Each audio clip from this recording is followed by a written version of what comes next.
En Punta de los Llanos, un paraje ubicado a la vera de la ruta que une La Rioja con Chamical, entre 1976 y 1983 se levantaron sucesivamente 3 cruces.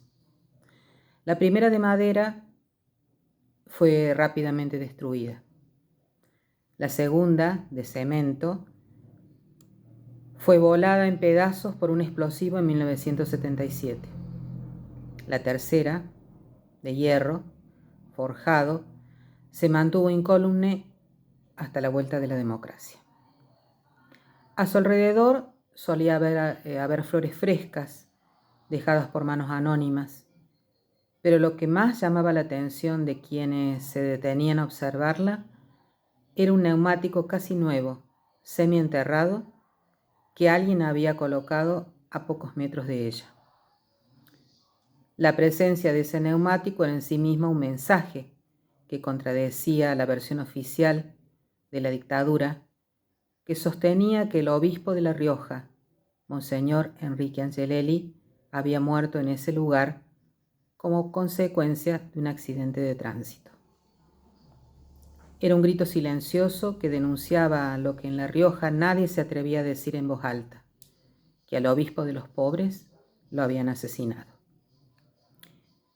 Enrique Angelelli salió rumbo a La Rioja desde Chamical al volante de su vieja camioneta Fiat 1500, y a su lado viajaba el padre Arturo Pinto, que lo había acompañado para celebrar una misa en memoria de los padres Gabriel Longueville y Carlos Muria, secuestrados, torturados y acribillados el 18 de julio en esa ciudad.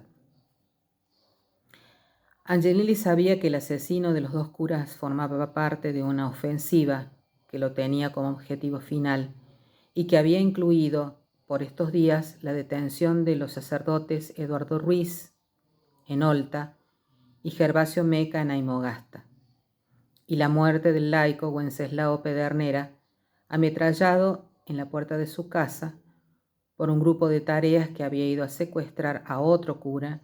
A pesar de todo, el obispo seguía en La Rioja. Ahora es mi turno, le dijo por esos días a su sobrina.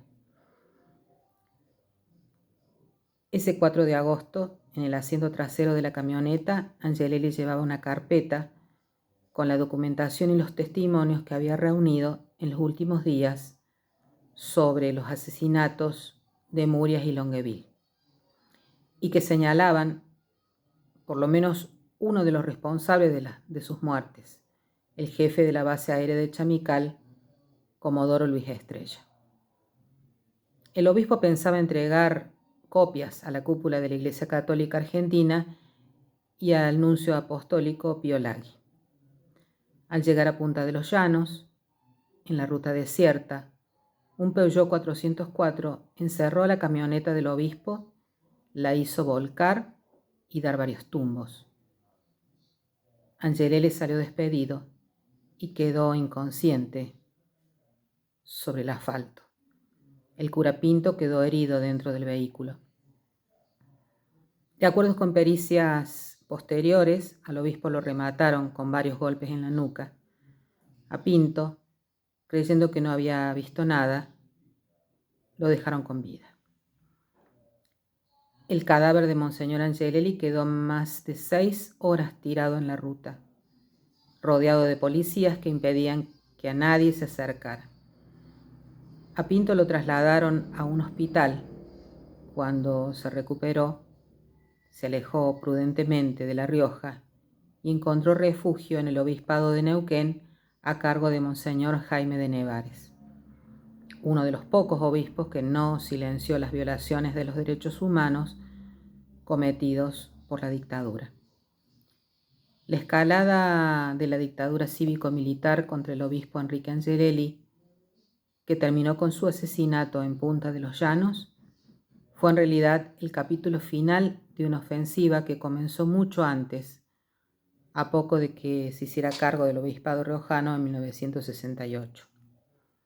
La desigualdad social que reinaba en su diócesis y los abusos que cometían los terratenientes con los campesinos, lo llevaron no solo a predicar la opción por los pobres, sino a trabajar activamente con ellos, ayudándolos a organizarse para resistir. Las dictaduras de Onganía y Livingston y Lanusse lo toleraron a duras penas, pero a partir de 1973, el gobierno provincial peronista de Carlos Menem lo hizo objeto de ataques, tanto desde la prensa como por la vía de los hechos. Después del golpe del 24 de marzo, a Angelelli solo le quedaron dos alternativas: alejarse de La Rioja o morir. El obispo eligió quedarse. No puedo esconderme debajo de la cama, le dijo a María Elena, su sobrina. Pocos días después lo asesinaron. En julio de 2014, el Tribunal Oral Federal de La Rioja condenó a prisión perpetua al ex general Luciano Benjamín Menéndez y al ex vicecomodoro Luis Fernando Estrella por el asesinato del obispo de los pobres. Los autores materiales del atentado aún continúan libres. Voy a leer un cartel que está allí en el lugar donde fue asesinado, que es el resumen de lo que la gente cree de Angelelli y le agradece. Una frase que él decía: con el oído en el pueblo, un oído en el pueblo y el otro en el Evangelio. En este lugar asesinaron a Monseñor Angelelli, obispo de La Rioja desde el 29 del 8 del 68 hasta el 1 del 8 del 78. Comprometido con su pastoral, justicia y paz, fue la voz de los sin voz. Hoy es mártir de los pobres.